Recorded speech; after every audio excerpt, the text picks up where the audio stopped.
welcome back to the channel. This is just a quick update on the catch can install I did back in February, late February. And about 6,000 miles later, there's the line in this 16-ounce bottle. That's the line that marks how much oil, moisture, vapors, whatever you call it, was captured by the Elite Engineering Catch Can, available at ssonly.com. This is a 16-ounce bottle of, or was, tire and rubber cleaner from Adams. Don't worry, I used the product completely already. It's finished. I have more inside the house. But I use it to empty out the catch can. I check it every week or two since it's a new an item for me, so I've never used one before.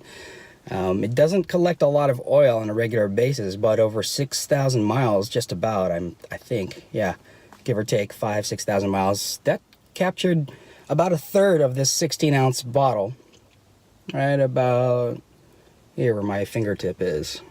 As you can see, the catch can is still intact, really solid.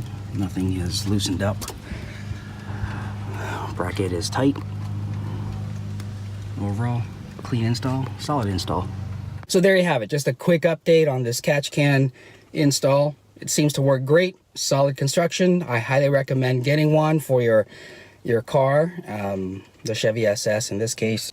I don't see why you wouldn't get one for other cars as well. I know people do, and it's not, you know, a make or break for your car, but it sure is nice to keep it clean as long as possible, especially like me, someone who hopes to keep this engine running as long as possible, many thousands of miles. Anything I can do for the engine to give it that extra edge of longevity is a plus for me. But let me know in the comment section what you think of your catch can, how long you've been running yours, anything I should be aware of, any personal experience you want to share about catch cans in other cars. That would be interesting to hear. And how did your install go? If you have any questions about that. If you haven't seen the install video I've done, click the link at the end of this video showing you how we did it, or at least most of it. I'll leave comments there and let me know how it goes for you. Again, thanks again for watching, and we'll see you on the next one. Oh, don't forget to like, share, and subscribe. If you like this, thumbs up. We'll see you. Take care. Have a great one.